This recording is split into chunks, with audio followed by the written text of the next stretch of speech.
Ito ang DXDR 981 sa Dipolog, numero 1. Tatak RMN.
Okay, niya nausab ang tulumanon nga giuluhan, ang kahayag sa pagtuong Katoliko.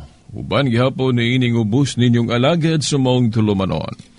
Silbert Dondoyano Sr. alias Veritas. Okay, ang atong pizza karon, pizza 23 sa bulan sa Setyembre tuig 2018. Okay, sige po no, ang atong makauban din sa istasyon, no? Si kasamang Danny Luot o gusab si kasamang Tax Ilumba. Sige po na kumuingon kanatong tanan, maayong adlaw sa Ginoo. Kinaot kining laeng adlaw sa Ginoo, ato gyud ning igahin sa Ginoo. Himuon gyud nato ning espesyal nga adlaw alang kaniya. Kay timan ang iyang gipangayo kanato diha sa usa ka semana, usa ra gyud ka adlaw.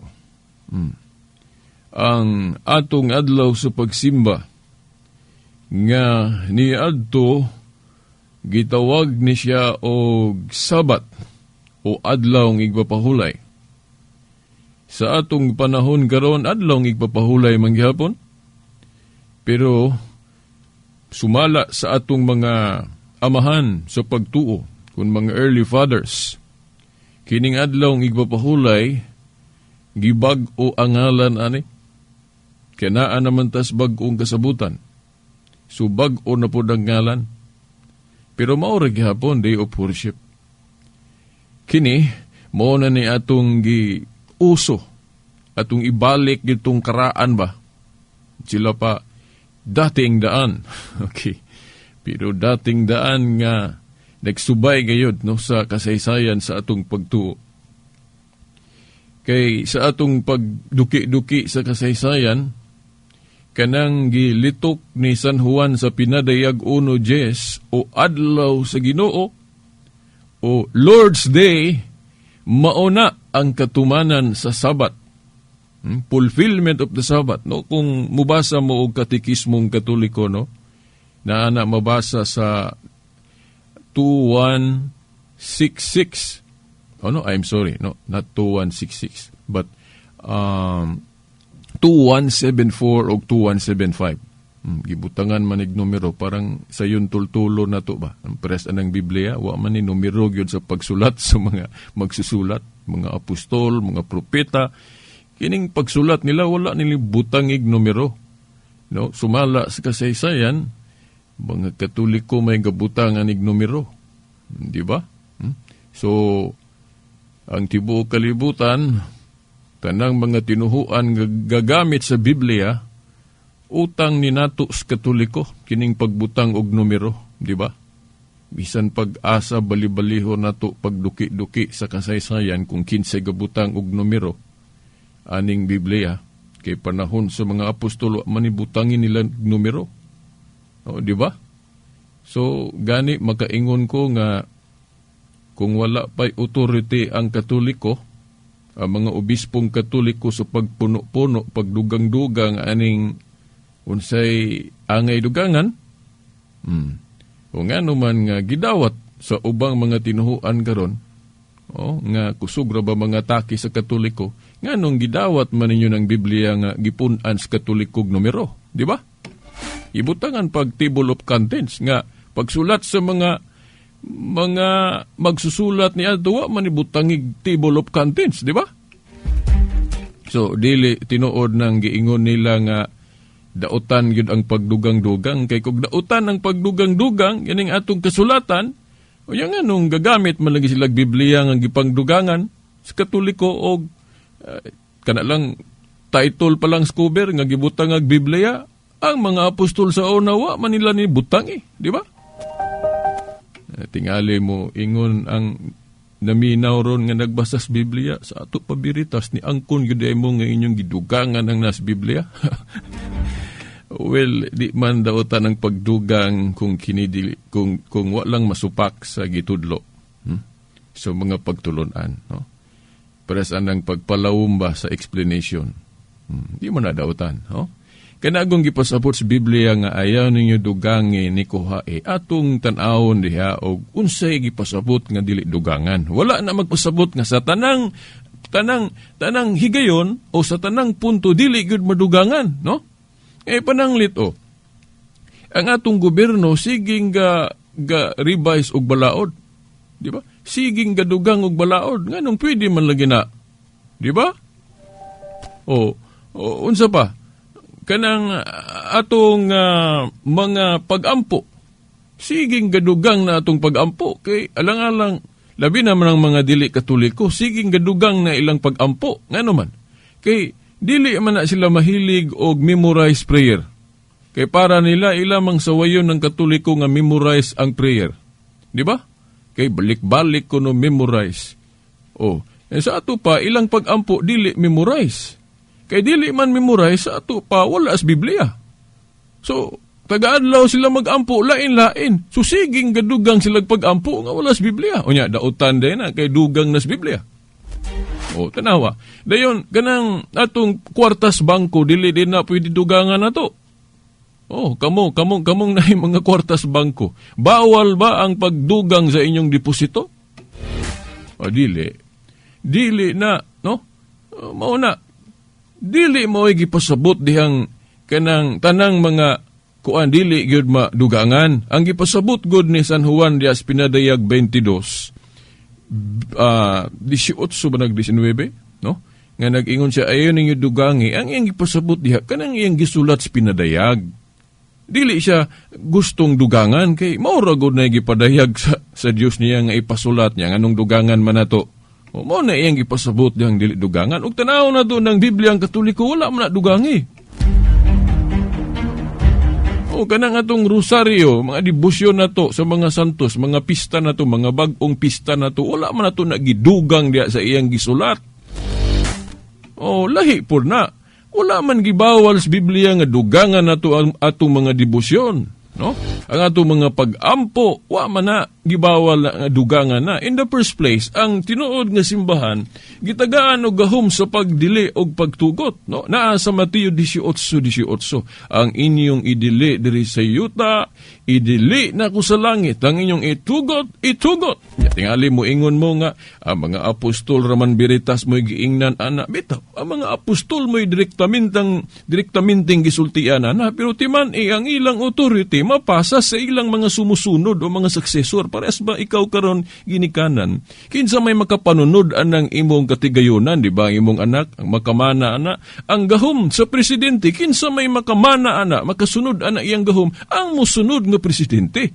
So, tinuod nga ang mga apostoles gyud mo'y giingnan anang gahom sa pagdili og pagtugot, di ba? Pero kinsa may ilang mga sumusunod, giingon ra ba diha sa Buhat 2:38 hangtod 39 nga ang saad ang saad alang kaninyo o sa inyong mga anak. Sa ato pa ilang mga sumusunod sa gahom. Sumala sa kasaysayan, mga obispong Katoliko man, ang successor, mga sumusunod sa ilang katungdanan. Mao nga naa sa mga obispong Katoliko ang tinuod nga otoridad sa pagdili o pagtugot.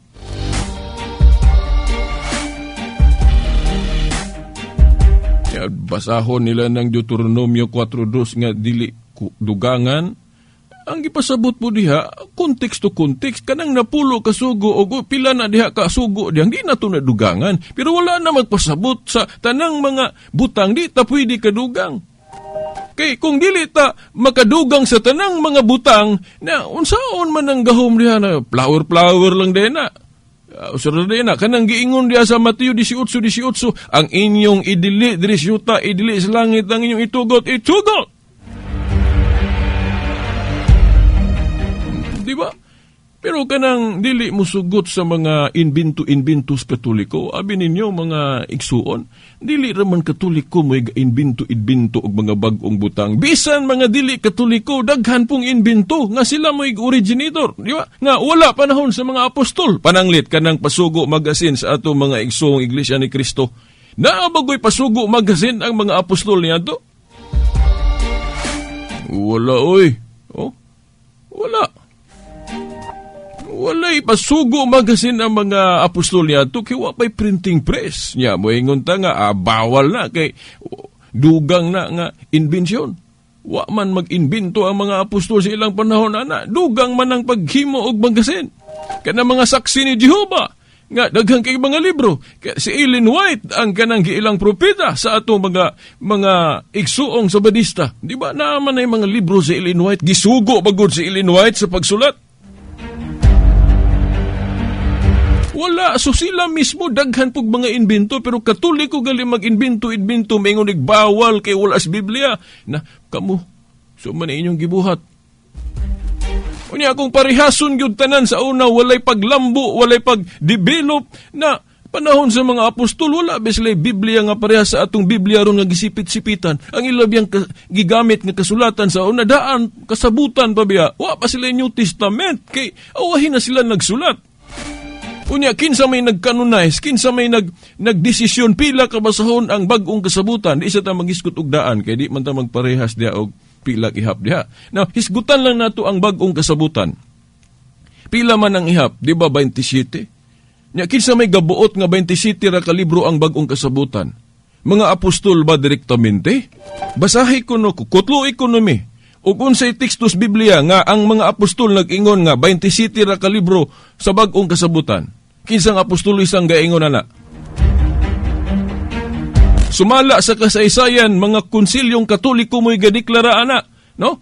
Konsilyo, kanang unsa man ang konsilyo, kanang mag-meeting ba, magdesisyon para sa atong gibuhat sa mga apostol, katong nagbangi sa pagtuo, unsa man gyud angay tuhuan sa Kristyanismo, kanang unang konsilyo sa Jerusalem sa buhat 15. Unsa man ilang gihimo, di ba? Gadibate na diha. Gadibati sila kay namanggoy mga ubang Hudiyo wa pagkasabot unsa man kinahanglan pag yung tulion ang magpasakop sa New Covenant people of God. Kinahanglan pa baghapong isipong mahugaw ang mga Hintil. Mao na ilang gihisgutan sa Council of Jerusalem. Yagi pakanaog ang desisyon nga no, lahi na bag-o ng kasabutan. So kinahanglan usbon kay bag-o naman. O pwede na dili na isipong mahugaw ang mga Hintil. Unsa may ilang gigamit ato dili gani karaang tugon. Okay. Ngano man kasi karaang tugon, bawal man ang Hintil. Di ba? Ang ilang gigamit, ang bag-o ng pagsabot sa balaod. Di ba?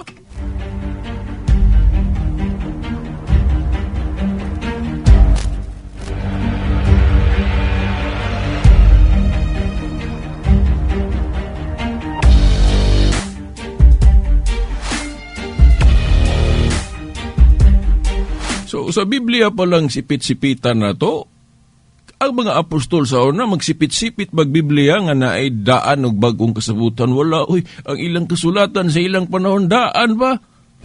Kunya kadang inyong kutloon sa unang Korinto 4:6 nga ayaw mo pagpakapin og mga unahuna sa kapins na sulat niya, ig-on man ta nila ana. Katoliko daghang king pakapin, rosaryo, mga pistang daghana kaayong ipang-inbento. Tinuod na, pero dili man gud inanaon pagsabot.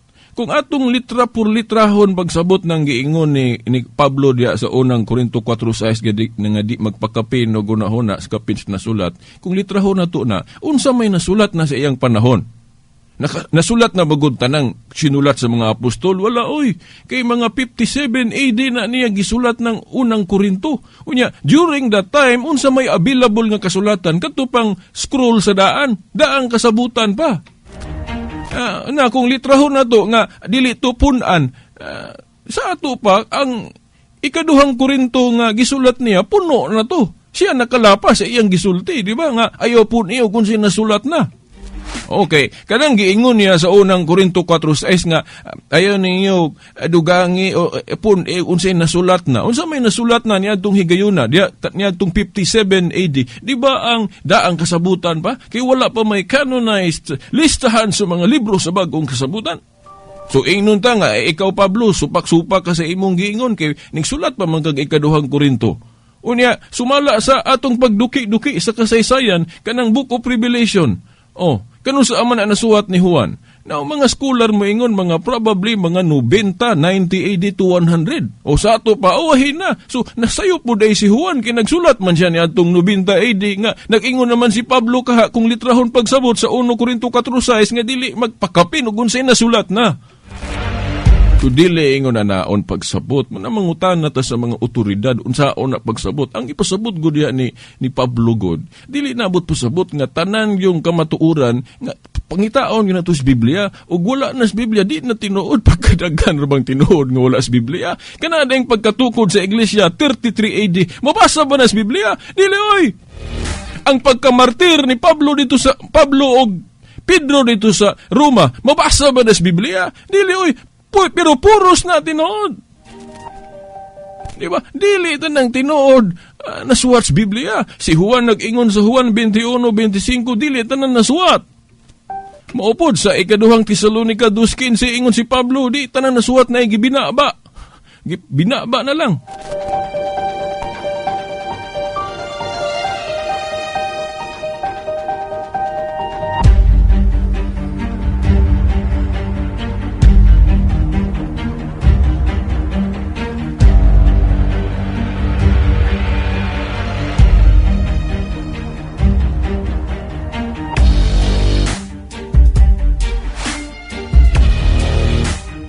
Mga igsoon, mo biyaan sa na to.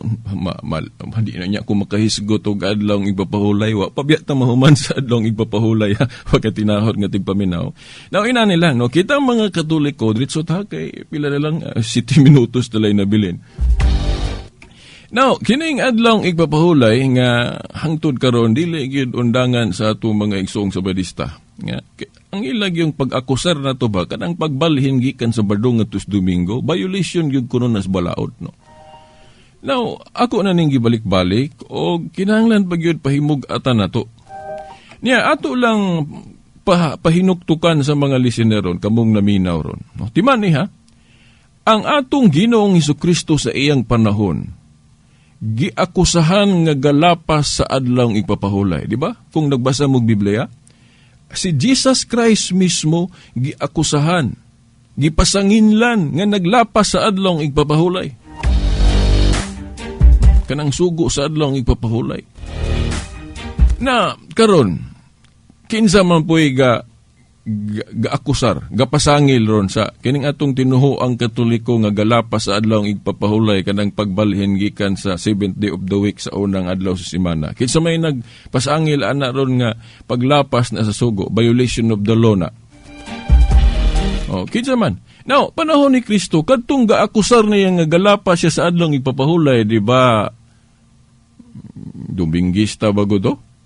Di ba nga mga sabadista man po to? Di ba? Gabantay o ikapito kadlaw si mana. O kinsa man karon sa atong panahon karon, kinsa may gaakusar nga galapas ta sa adlaw ipapahulay kay gibalhin sa 7th unang adlaw si mana nga to sa gikan sa 7th day of the week nga Saturday.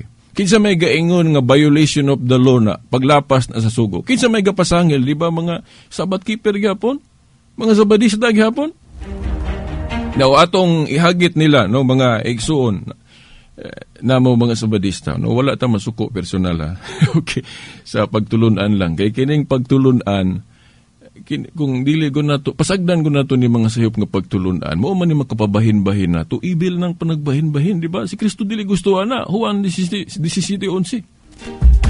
False teachings divides us mo nang ako suko gyud ko aning panagbahin-bahin kay dili ni may gusto sa Ginoo, no? Wala ko masuko personal sa mga badista. Na in fact, mga amigo na ko na sila. Katong sige na tugma at bangs debate, amigo higala kaming duha, no?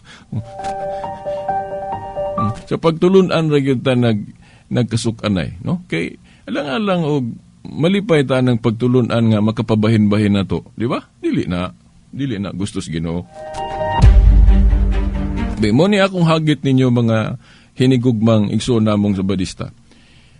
Unsang bersikulo sa Biblia nga nanudlo si Kristo og mga apostol nga kanang pagbalhin sa day of worship gikan sa 7th day of the week ngadto sa unang adlaw sa simana, violation of the law na. O unsang bersikulo sa Biblia?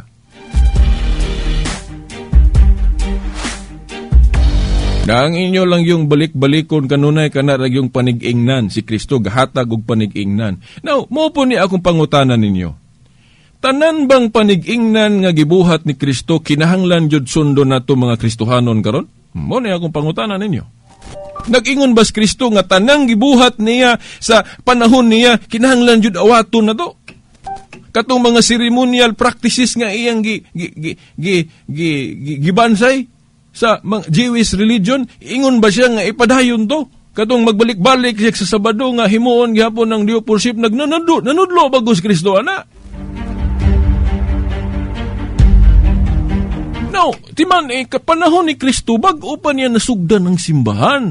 Unya dili na automatic mausob tanan. Kay di daghan pang di kasabot, di ba tanawa tong debate sa Council of Jerusalem unsa mahinungdan ato? Kay na may mga Hudiyo gud nga although nakabig na sila hinahinay sa Christianity, pero naapa sila hunahuna nga di mao. Di ba? Ay kinahanglan tulion pag yun. Kinahanglan isipon pag yung mahugaw ng mga hintil. Mao na gidibatihan sa Council of Jerusalem. No, dili, bag-o na ta. Inclusive na ang bag-ong kasabutan. Dili manggod automatic. Kunya, ikaduha pod, sawa pa mamatay si Kristo, binding pa ang Old Covenant. So kung unsa ilang balansa yon, ilang pa yun ang bansa yon, di ba? Labi na dili pa sila bright gyud, unsa gyud ang bagong kasabutan. Pero wala mo ingon si Kristo nga dili na ibalhin. Kay sa bagong kasabutan, doon na gyud mga kabaguhan, di ba mga tinahod nga tigpaminaw.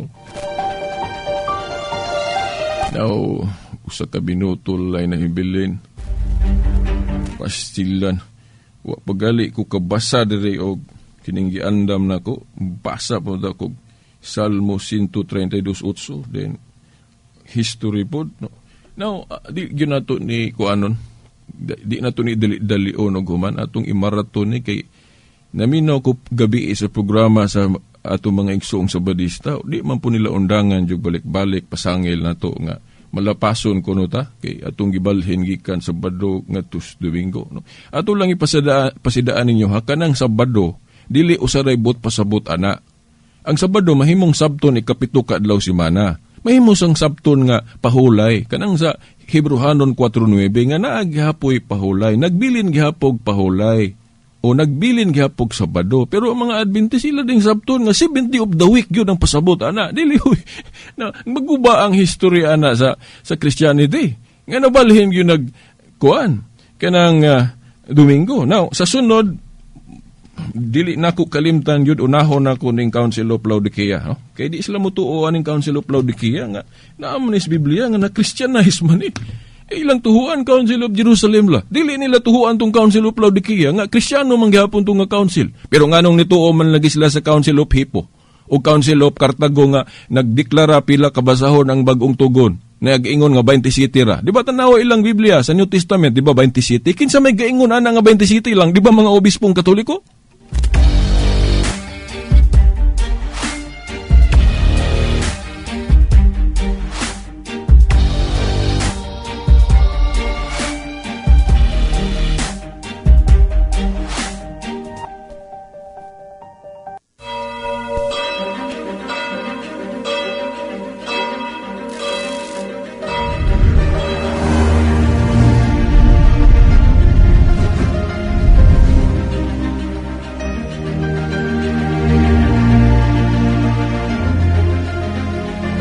Okay, sang litwa naman tay igong panahon o mga tinahod nga tigpaminaw. Sige apon, kining ubos ninyong alagad no, si Veritas. Sa ngalan sa atong halangdong obispo sa Diocese of Dipolog, Monsignor Severo Caermari, ubanas mga kaparian. Okay, hangtod sunod Domingo pohon sa mga oras ug istasyon. Sa ngalan sa Amahan, sa Anak, sa Espiritu Santo. Amen!